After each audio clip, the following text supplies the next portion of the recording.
Hey, how's it going, athletes? This is Tim Woodard here from Concordia University, a Chicago exercise science master's degree program. Today, we're just going to cover caffeine, athletes, NCAA bylaws, and the banned substance list, and why caffeine is on the NCAA banned substance list. So, for basketball players or any other sport. So, first, we're going to get into what caffeine is, why it's banned, what are other options, and how much you have to take for it to be on the trigger a positive drug test. So quickly, caffeine is a central nervous system stimulant. It's most prevalently found in coffee, green tea, your energy drinks, etc. And it's used for more energy, obviously, but it's also a mental and physical performance enhancer. Some of the good effects of caffeine that it brings up is you decrease your fatigue. So obviously, when you're training, you'll be fatigued a lot less. You can go a lot longer in training. You'll be able to go a lot longer in competition.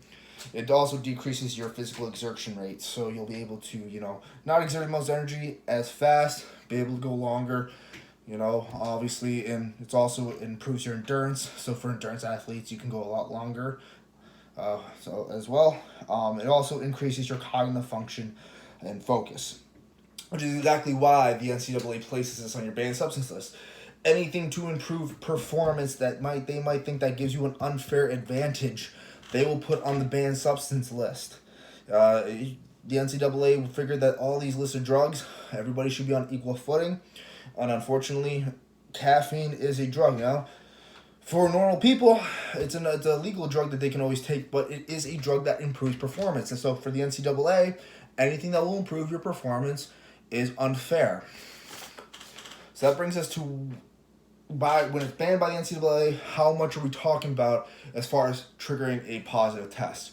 So per the NCAA, so the National Collegiate Athletic Association bylaws in their banned substance list, you can find it anywhere on the internet, but specifically go to the ncaa.org. 15 micrograms per milliliter. We're talking about 500 milligrams, which is about 6 to 8 cups of coffee on average. If that amount is found 2 to 3 hours before competition, it will trigger a positive test. So that would be something to watch out for. So if somebody's a high elite, if they're taking energy drinks or they're drinking a lot of coffee, chances are they're going to get tagged with a positive test. And we also got to talk about the fact that people think it's a safe drug to use, but some of the other side effects are that it's highly addictive. It is a diuretic, so it will dehydrate you. And it can also impact your thermal regulation. So when you're training in the heat, it could cause some danger. So as athletes, what can we take then that will help us as far as energy goes that is safe to use by the NCAA? Well, obviously the first thing that jumps out, B vitamins, specifically B12, B6, something like that. Those are vitamins that we can take to help us with energy. B vitamins are the energy vitamins. So up your increase in B vitamin complex if you need to. Taking carbohydrates, fast digesting dark carbohydrates, or complex carbohydrates for more endurance will help with more energy levels as well. So your nutrition is going to be a big part of this. You don't need to be grabbing stimulants when you got to focus on your nutrition. And finally, something like ginseng, which is a natural herb. It's not on the list of banned substances, so that's something you can take. Now, the warning is for anybody.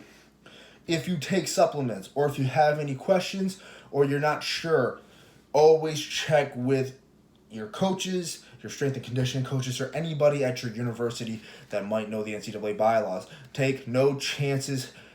Research it. Ask people who know what it's on the ban list or not, because all it takes is one positive test, could ruin your career, could ruin your season. So always get it checked out, making sure you're asking the right questions, do your research, and ask people who do know. So this is Tim Woodard speaking. I hope you guys learned a little bit today.